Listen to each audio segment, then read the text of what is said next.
Hello, everybody, and welcome to a new and exciting episode of the Michael and Patty Show. I'm Michael, and this is our very special co-host, Patty. Hello, Michael. How are you today? I'm doing fantastic. It's nice to finally see summer here in Prince Edward Island, and it appears from my view out the front window here that the yacht club has become more and more populated with boats and yachts and sailboats and so forth. Yeah, it's a little windy, and with all the additional rain that we have had, when you look over to the horizon, you can see how red the cliffs in that are and how green the grass is. So it's looking very, very pretty despite it being an overcast day today. Absolutely. So we have lots to cover here, so we're going to get right into it. And I know you and I have both experienced this in the last several years being in real estate here. It's one of the most annoying things about doing real estate. I'm sure you've had clients where you've sat down with them or you've had communication with them where they decide to put their $400,000 house on the market for $550,000 or $600,000. And of course, what do they tell you? They tell you, I have all the time in the world. Doesn't matter how long it's going to take to sell my house. May it be a year, 2 years, 10 years.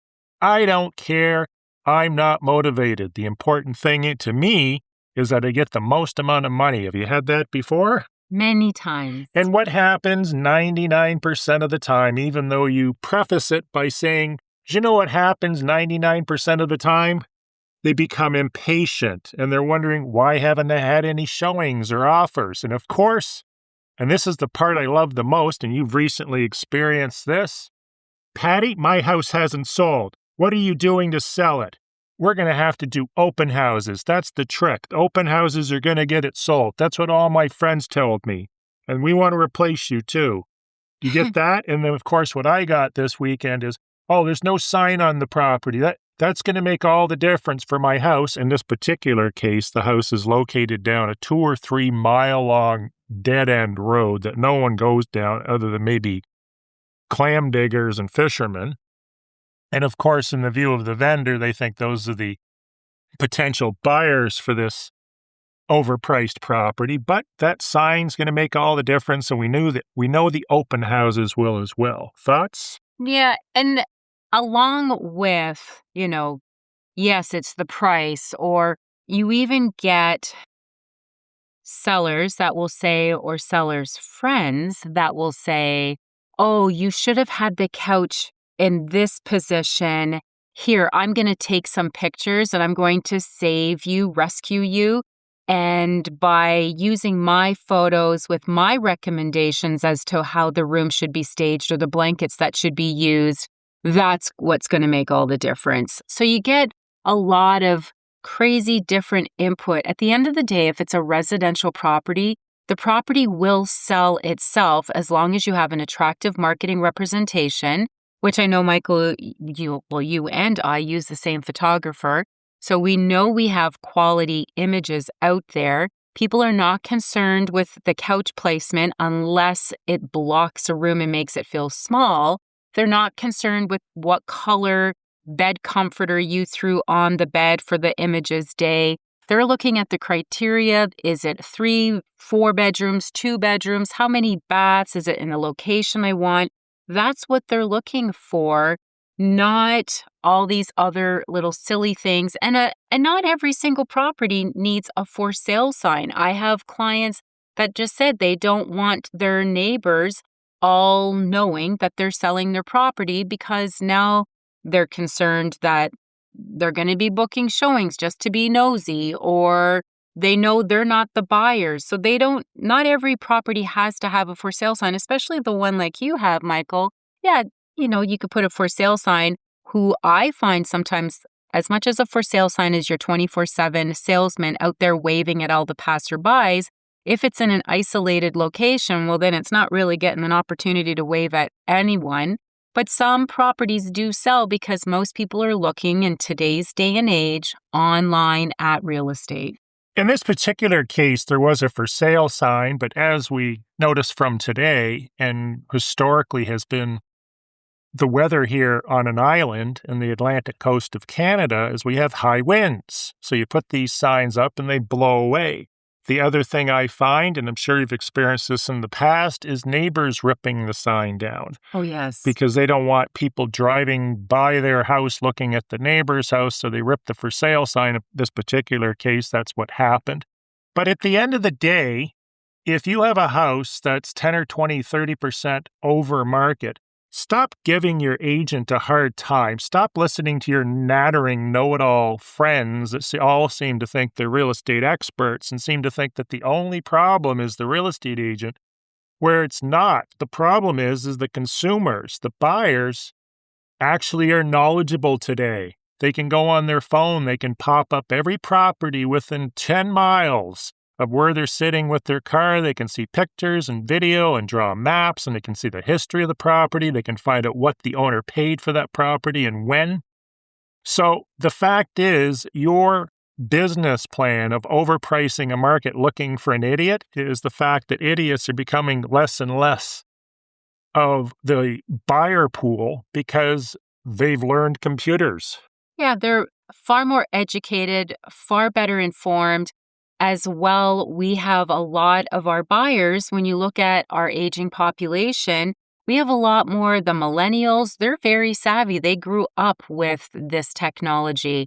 So they are very much educated before they even schedule a viewing. And if a property is overpriced, they're going to sit. You'll notice this we have a real estate just for listings realtor app that we use.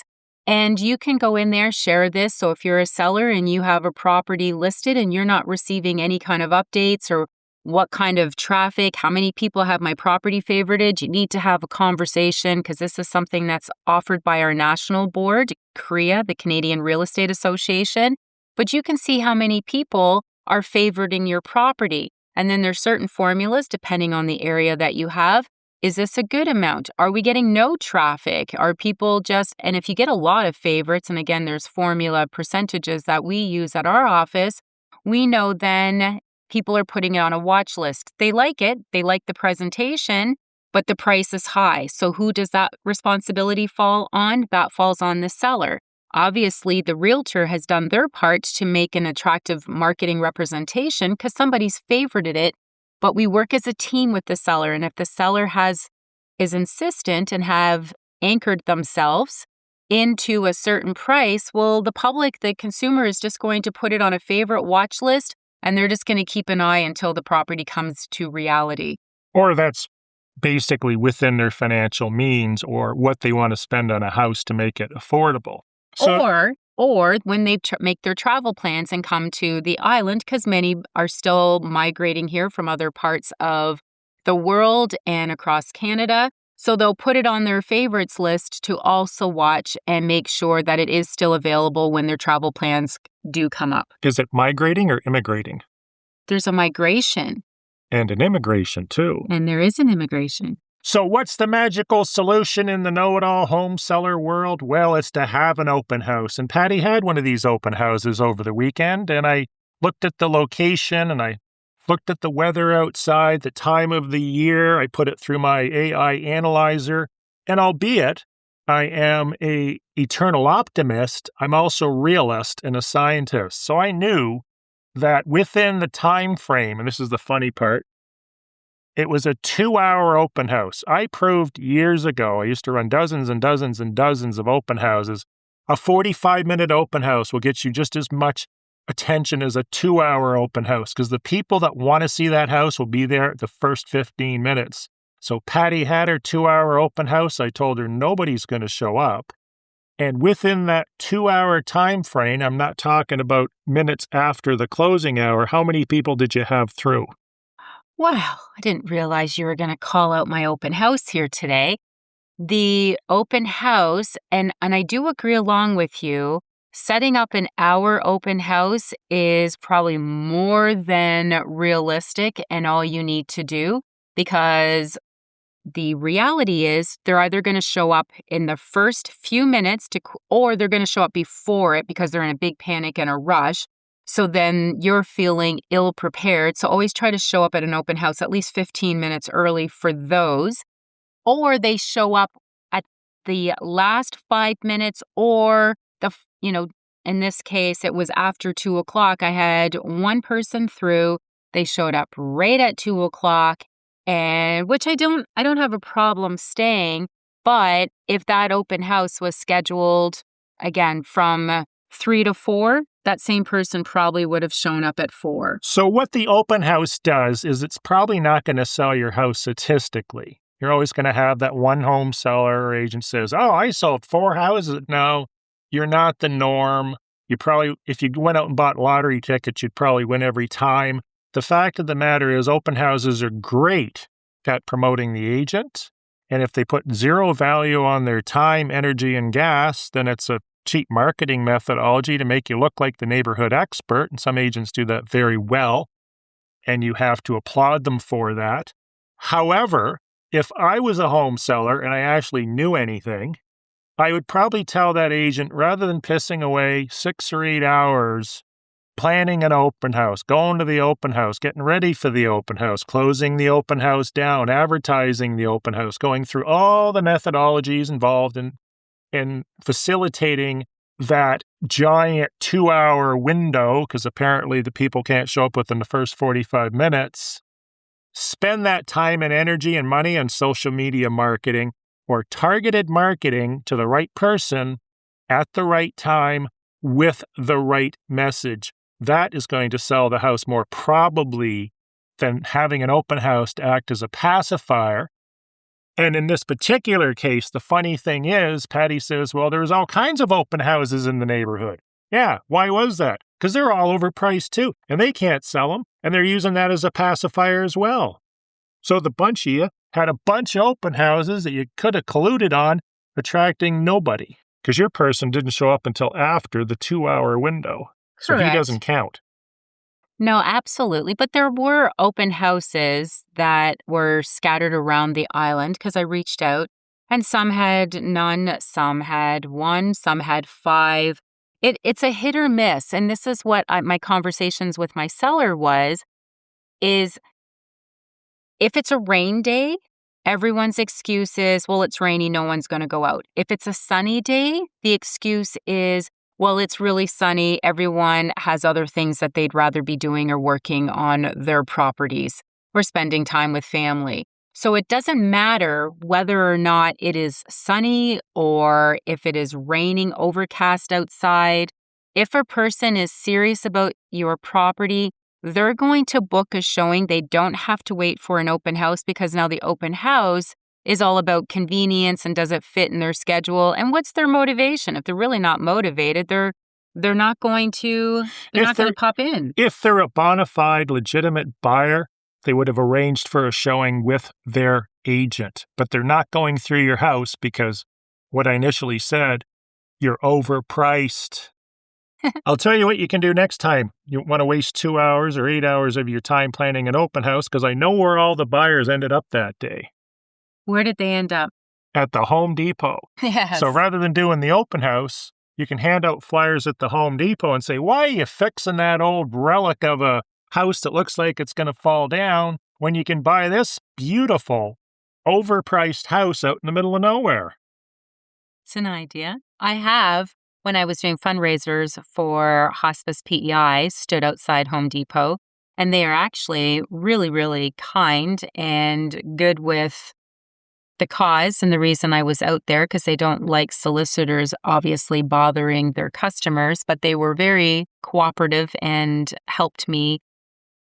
Yeah, so I agree with you. People are out trying to fix up their houses. If they're a serious buyer, open houses are there because perhaps the agent does not have an extensive marketing plan, and it's to make the sellers feel good that something's being done. Patty, we're going to get into showing overload. Showing overload is when you have an uneducated buyer that typically wants to see 45 houses in one day, and they vary in price ranges, location, area, condition, views, waterfront, non-waterfront. Maybe we'll chuck a few farms in there, a couple triplexes, a couple duplexes. What happens at the end of the day? Why is this a bad idea?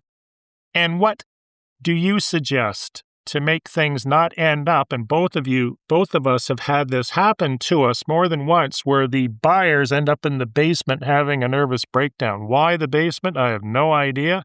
I don't know But that either. seems to be where the nervous breakdown happens, because they didn't listen from the beginning, indicating that this is not going to work out well psychologically. It can work out, but normally it won't. And we'll explain that. Yeah. It's about having way too many. I understand and I can appreciate when time is of the essence.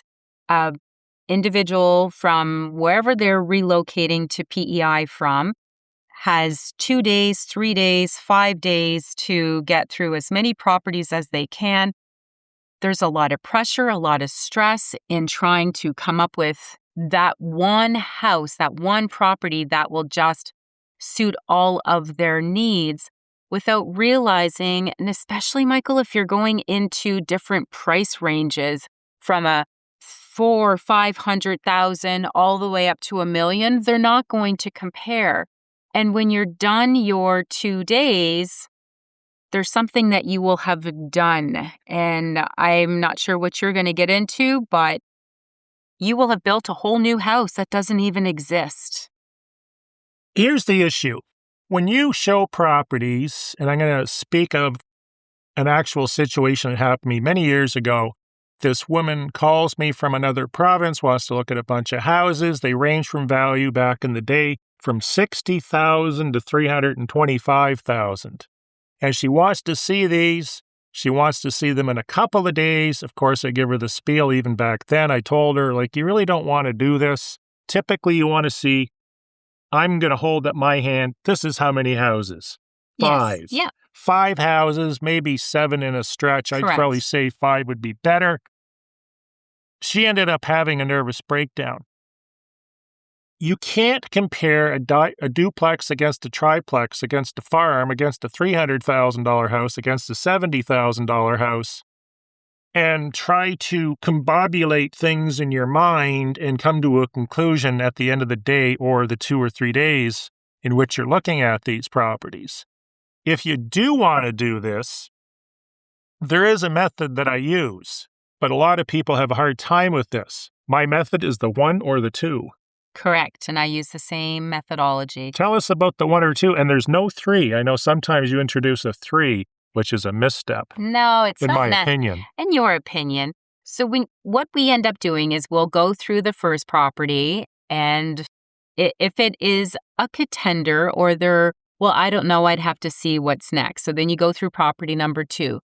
Now, if you're a good agent, a good buyer's agent, you're going to know to have that quick conversation. If you had to pick between these two, which one stands out? So that's your 1-2 method. They should hopefully end up saying, we're leaning more towards this one. But you eliminate. There's no leaning. You get rid of number 1. Gone. Never to be seen again. We're not thinking about it. Because if we think about it now, we're going to transpose our ideals into future viewings, which is what Patty said, where they're going to say, oh, I like the kitchen from house number 1. I like the garage from house number 7. I like the kitchen from house number 14. If we only could find that. No, it's 1 or 2. I respect and appreciate what you're saying, but I do find, having worked with almost, oodles. Use the word oodles. 1,000 plus buyers over my years. That's a lot of oodles. Yes, it is a lot of oodles. That it's a lot of people do not like you putting them into a forced box, which is where the third one is introduced, where I will say, okay, I would like to know which one checks more of your boxes, but they don't want to eliminate the other one. So when we get to property number 3, that's where the magic of the 3 comes in. Usually 1 will end up weighing by the wayside. And it's like, okay, well, this one here, definitely, it's, between these 2, this one is definitely the contender. The one that was questionable that they didn't want to eliminate now is officially off the list. And then you continue. So you do that with property number 4, number 5. And if you do end up looking at more properties than that, but I wouldn't recommend 7 should be the max. I did have also similar situations where I've had buyer clients have a nervous breakdown in the basement. I had to call family to come get them. I've had others who have, again, it was in the basement again, where the wife decided she was just going to come clean and share things with me about her husband and how unrealistic things were and how much pressure was being put on her. So she had a crying spell in a basement with a clay floor. It was quite the probably half an hour or so we spent together just trying to counsel.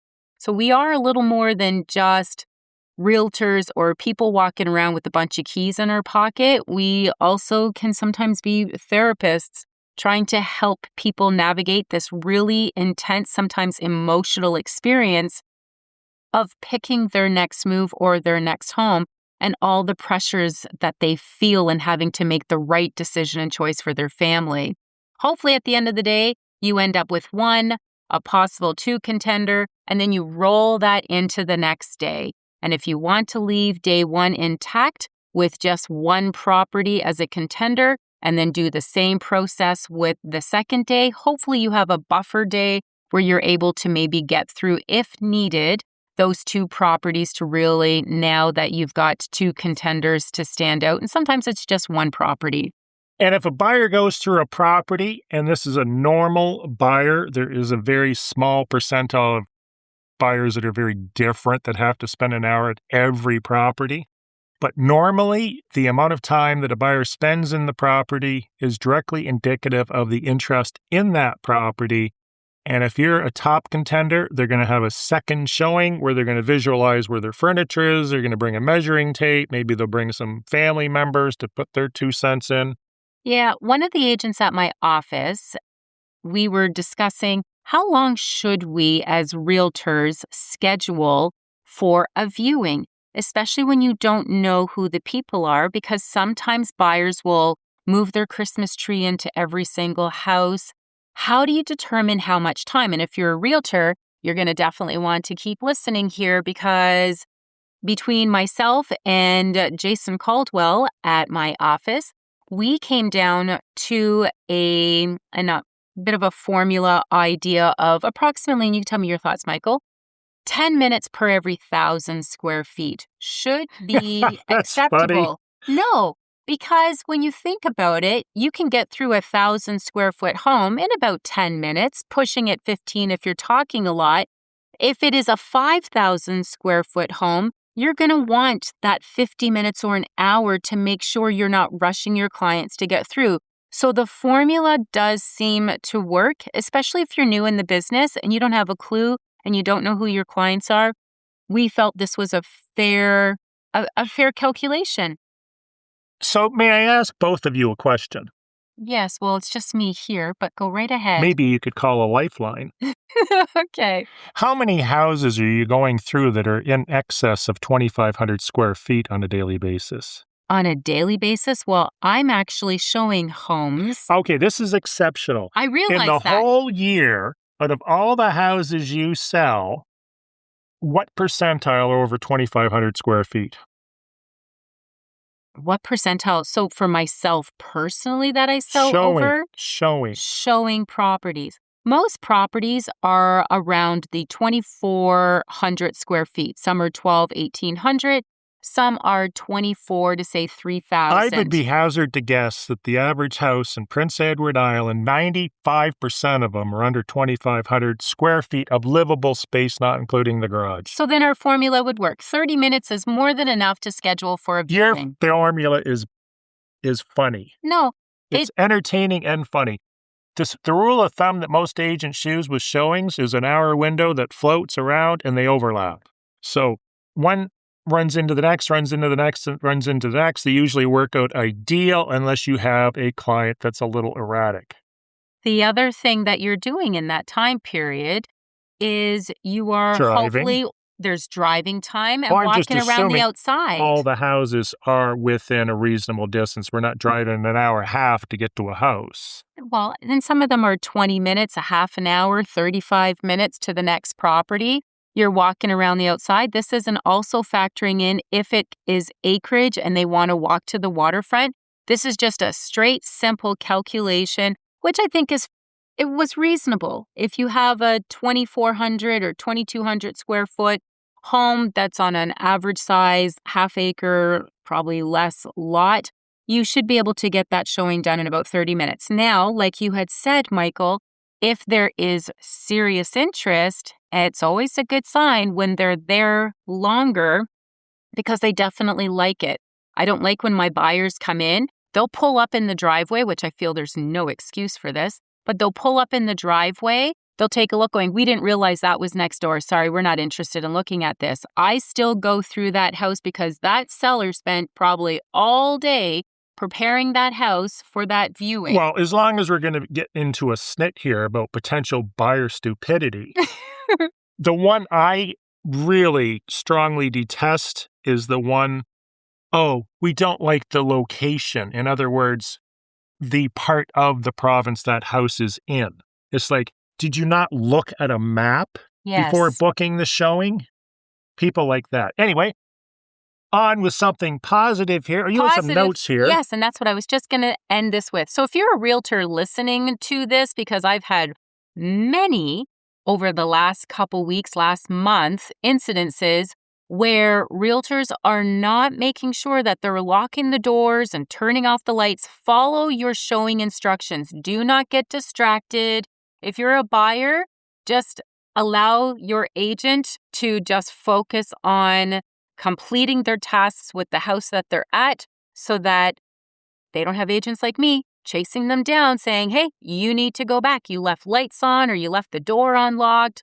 Make sure that you follow the showing instructions to the letter and don't leave any lights on if that's the showing instructions. So frustrating. It's frustrating for me to get the messages from my sellers and really upsetting for sellers to have to, especially if they're away for a couple days and they come home to that. Let's talk about floor plans. Every year, you probably have 2 or 3 people that come from a market, a real estate market, that it would be typical to have floor plans included with each and every listing. Well, I, as a listing agent, have an opinion on this as far as including floor plans with the listing for potential purchasers, but we're going to see what Patty's are next. And I would hope this time, Patty, it doesn't involve a complicated mathematical formula like the last time, which obviously I'm thinking in my head, if anyone studies the DISC score, D-I-S-C, this is coming from a really strong C engineering brain to think this stuff up. Yes, it actually is. And he does have a high C personality. With regards to floor plans, my opinion of them, I actually do like them. And I think I'm going to be probably the opposite of you. I do like floor plans. The thing I feel it allows the client to know if the space is conducive to how they're expecting to live within that space. Most properties on PEI, because they're older homes, we don't have floor plans. So if you're expecting somebody to come in and create a floor plan, the issue that I have with that, if it's not the original building floor plan specs, is it allows room for error. And if there's error, I don't want to assume the liability. Well, you've used and I've used, and we've talked about Cubicasa. Mm-hmm. And Cubicasa is a really cool app that will produce a floor plan. However, because it's being produced using your phone, camera, LiDAR, it is not 100%. I've done a pile of them. They're never 100%. So you're introducing a liability there, which is why in some markets they've made it illegal to have floor plans and even square footage and room measurements because there's too much liability. Because you get someone that's litigious that sues over everything. But the other thing is, I represent the seller. And my objective, just like someone selling a high-end luxury car, is not to give them 4 hours of video, 25,000 pictures, and 1,000 facts about the vehicle. My job selling that luxury car or that house is to have them experience it. And if I provide a floor plan, there's going to be a lot of people that aren't going to get to the next step because something's not going to be right. Whereas if they see it in person and they experience it and realize that my listings are better than Patty's, then there's a higher opportunity for them to buy. So I don't include floor plans rarely, and I'm certainly not going out of my way to do them. No, I agree with you. And I agree with our job and focus, which any, very successful business out there, they don't give you too much. They give you enough as a lifestyle or an experience to want to experience the product. I've got to try that. I've got to feel that, whether it's, Coca-Cola and you just want to, for the first time, taste what that carbonation and that syrupy kind of mixture that they have, or Nike shoes. It's just about, I've got to feel the shoes. I remember you telling me years ago, Michael, a story of a great car salesman who don't typically get a really good rap, but this car salesman did a phenomenal job with you because you had intentions on buying one vehicle. And then when you went in and they insisted on you driving something else that was on the lot, that whole experience ended up making you go in a totally different direction because now you could feel it, which is what we're talking about with houses.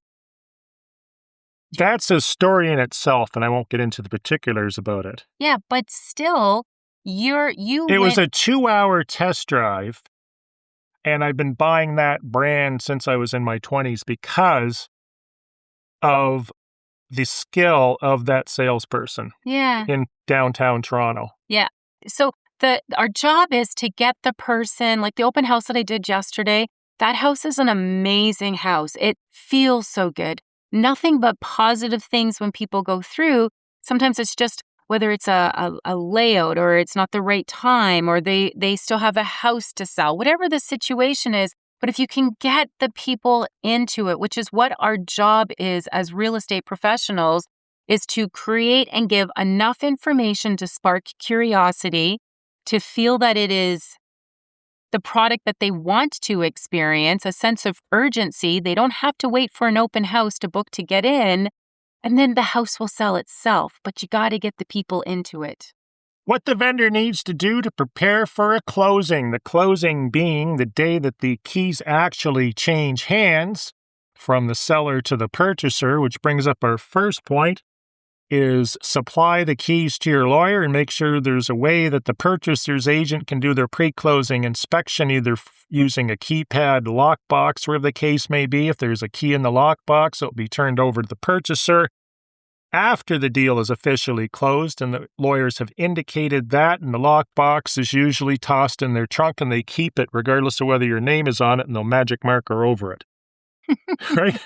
I know. They're supposed to return the lockboxes, and that happens once in a blue moon. Oh, no, I'm in the midst of one right now where I keep chasing the buyer's agent, and they keep using the story is I'm still waiting for confirmation from the new owners that I can go onto the property to remove my lockbox. And it's been almost a month now. P.O. Box keys you're going to turn in, and now, I don't know if you know this or not, but now the Canadian Postal Service has a website you have to go to now and fill out a form, and they will put your keys in the mail for your mailbox, those centralized mailboxes. That's convenient. So do they need something saying that you own the property? Can a buyer preemptively do this, or do they have to wait till closing day or have a piece of mail showing that they're in the home before they're allowed to do that? I don't remember. Something tells me I uploaded the purchase and sale agreement. Okay.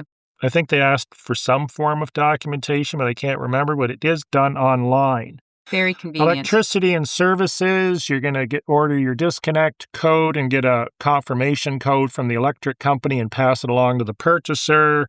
Same with things like satellite, internet, whatever the case may be. If there's equipment, you can discuss with the purchaser's agent if they want to keep it and maintain it, or if it's removed. Fuel top-ups, propane tank top-ups, if that's in the contract, typically they would be.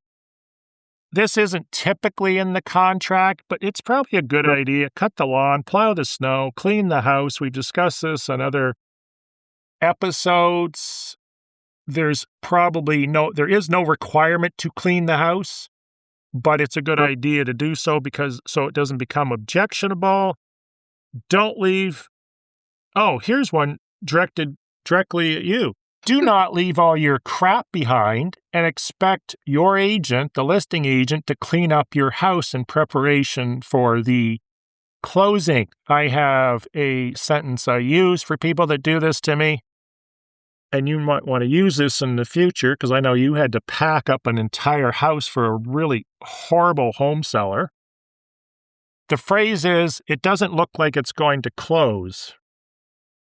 You need someone to clean this up because it's not going to be me. Majority, and I would say 99.9% at the very least, remove all their stuff. They may not clean it to the buyer's level. So if you're a buyer and this is important to you, it needs to be on the contract.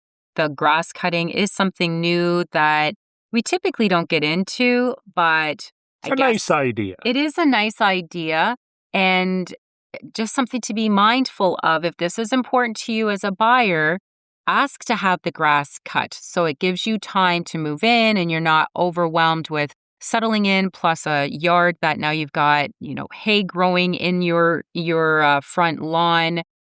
If it is important. Now, as a seller, I would say, again, it's common sense, but not common sense to all. And in this instant, the seller's lawnmower decided to die. And they just said they're not able to. And they tried calling around to a few companies and they were all busy. And their only date they could get there was after the closing date, which didn't work for these guys. And it just turned into this bigger ordeal than it needed to be. If that ever happens to you, please call me and I'll take care of your lawn. Thank you, Michael. Sellers should be available, and purchasers for that matter, by phone. If there's anything to be discussed at closing, do not fall off the face of the earth closing day or the day or prior to. Yeah, don't assume, because this has happened, that just because you've been to your lawyer's office, you signed off on everything, and now it's in the lawyer's hands and you don't have anything else to do. And now you're going to go on a road trip and you are just going to turn your phone off because this is behind you. No, it is not. It is not behind you until the funds exchange hands. And I had a closing that happened in the last couple years where my seller decided to just completely check out and unfortunately left the rest of us all scrambling because there was an issue that was impacting and not going to allow this property to close. And I was searching on social media for family members of this individual. And unfortunately, it became the agents that we had to do some additional work in order to try to get this property to close for them because the seller disappeared and it created so much more drama than it needed to be. In closing this subject also, and you've experienced this in the last week, there's no verbal and there's no texts that are amending the contract. They need to be formally written up. If you want something altered in that contract just before the closing, that needs to be in writing and it needs to be officiated with signatures. And everyone involved in that transaction has to agree. There's no quick little text, hey, can you have the vendor do this? Or, hey, can you leave this behind? No. No, everything needs to be documented. That's the only way the lawyer can go to bat for you is if it's in writing, it should happen. If it's not in writing and it's just a conversation or, well, I sent the text and they agreed to it, do an amendment. Now, the lawyers can also, if it's right at closing time or, very close to within a day or so, the lawyers can amend a contract as well. So if you got both lawyers on a file and they come to some sort of agreement on behalf of their clients, that is also deemed acceptable, but it needs to be in writing. And to understand when you take negotiating courses, different cultures negotiate different ways. And one way that is an understanding and common sense in North America is that once the contract is signed, that's it. It's a done deal. We've negotiated and it's done. However, in some cultures, they don't do that. They negotiate right until the closing day. And this is when you need to take them by the hand and slap them and say, we don't do that here. You've already negotiated your deal, and no, we're not going to include all the pictures in the hallway now and the appliances. We've already agreed on a deal, and that is it. Yeah, and don't try to use this or strong arm and hold the contract or the closing hostage because you are trying to continue to negotiate. It's whatever's in writing follow the contract to a T, which is why it is so, so important to have everything documented. Next subject is Patty sells a house. She gets a juicy offer. It's awesome. Big happy face stamp on the top. It was actually part of a multiple offer situation. So buyer number one won the house and has it under contract. So the agent for buyer number two says, well, we're going to write a backup offer. No, you're not, because we don't want it. Explain more. Yeah. And as a seller, if you're listening to this, oh, that's interesting. Why wouldn't I accept? My agent told me to accept a backup offer. Now, the reason we are saying I do like backup offers. I know. For me, I realize that. You're keeping the door closed for any better offers that are better than the backup. Okay, well, they can't move forward with a backup offer unless the primary offer that has it under contract is not able to move forward while they're satisfying their conditions.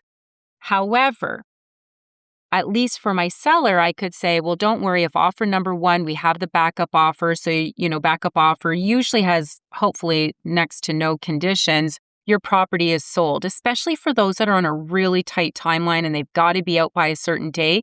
So it also depends on the situation and the circumstances. However, if you are not having to move out by, say, June 30th or September 15th or whatever the date is, you have a little flexibility and you do have a property that's already generated multiple offers once, there's a good chance if the offer, the primary offer that you ended up accepting, doesn't satisfy their conditions, can't get financing for whatever reason, then you have an opportunity to create another multiple offer situation. If you have a good agent, to do a quick shout out, make sure that everyone is aware this property now, offer number one that was accepted did not get to firm up. It is now available, and see if you can stir up an excitement and hopefully another bidding war. The reason I don't worry about a backup offer is because I know the first offer is going to create a bunch of leverage to get another offer because everybody wants what somebody else has.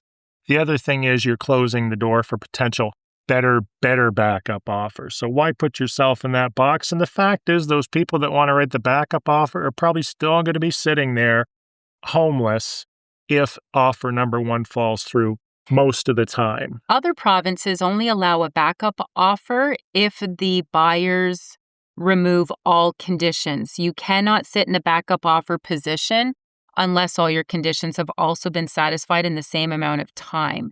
Well, that's normally what you want in a backup offer regardless. Otherwise, it's not a very good backup offer you'd want to accept unless it's non-conditional. I agree. It's just interesting. Because what you're trying to do, in essence, with a backup offer is you're trying to get the sellers to kick the first buyers. In other words, you're trying to get rid of them at this point because the backup offer is better. So how you do that, because I know some provinces, and I know we had an incident in my office in this last week where it was a seller from another province. They assumed if they got a backup offer, they could kick offer number one to the curb. The only way you can do that is if it is the only outstanding condition is sale of buyer's property, and you have a 48 or 72 hour opportunity to notify the primary offer, buyer number one, that we've accepted an offer that we deem satisfied with. You have 48 or 72 hours to remove the sale of your sale of your property clause. And if you are not in a position to do so, you are now forfeiting our property. So we are now free to move forward with offer number two. So just to be clear, if it is not subject to the sale of buyer's property and it's just a standard contract with financing, home inspection, whether there's insurance and septic and all that fun stuff, just because you get a second offer, if you've signed and accepted that offer with those terms, that buyer has the right to take the time that they have been allotted within that contract agreement to satisfy and do their due diligence. So you cannot bump somebody if you have signed and agreed to it. This is practice here on PEI. I know there's other provinces that they get into different case scenarios, and I know somebody put things into ChatGPT and was sending it off to an agent in my office and saying we were wrong. If you've agreed to let's say it's September 1st and you've agreed that the buyer has until September 15th to satisfy their conditions and another offer comes in on September 9th, you're not bumping that other offer. They've got until September 15th to satisfy their conditions. Correct, unless the contracts say something to the contrary and have been customized to indicate that. Correct. Patty's just speaking of the contracts in this province as they're written verbatim, but you do not have to use those paragraphs and you do not have to use them in their entirety. If you want to create your own paragraphs, you can go ahead and do that. Yeah, but if you're a buyer, it makes sense to have the property. Give yourself an opportunity to do your due diligence. Patty, we've mentioned pig with lipstick before. I said we're going to look that up last episode, and I did. I'm going to let you cover this. So lipstick on a pig, and we did on the last episode mention this. Give us an example of lipstick on a pig. Vinyl siding? So if you have an old house and you just go in and you put paint on the walls, you put in, just freshen it up a little bit. Yes, vinyl siding, whereas it's got asbestos siding underneath. That's just putting lipstick on a pig. So it is a popular English, how do I say that, idiom? It's an idiom. Idiom, okay. You have to say it with a British accent. It means making superficial or cosmetic changes to something in an attempt to make it look more appealing, while its fundamental flaws or unpleasant true nature remains unchanged. So the origin, much like the older phrase, you can't make a silk purse from a sow's ear. Oh my gosh, I've not heard that. It implies the effort is ultimately futile because the underlying problem is still not addressed. The concept has existed since at least the early 20th century, with the exact modern phrase popularized in the 1980s. It gained massive publication attention in U.S. politics during the 2008 presidential election and was famously used in a different variation by former Texas Governor Ann Richards in 1992. Sounds like you're reading from a page. I am, because this is all very interesting information, and I want to make sure our listeners have the facts. The biggest thing I would be very cautious about in this market and in many markets in provinces and states, because we do have a lot of American listeners as well. 100%. Vinyl siding. And the other thing I've seen a lot of is drywall in basements covering up really bad looking foundations or black moldy foundations, just building a fake wall. So vinyl siding would be the biggest one. Patty, it's been wonderful spending time with you on this rainy day. We've got a beautiful week ahead. Yes. And I think it's time to close it down, even though we had a dozen more subjects we were trying to get to. So much more. And we can't. No.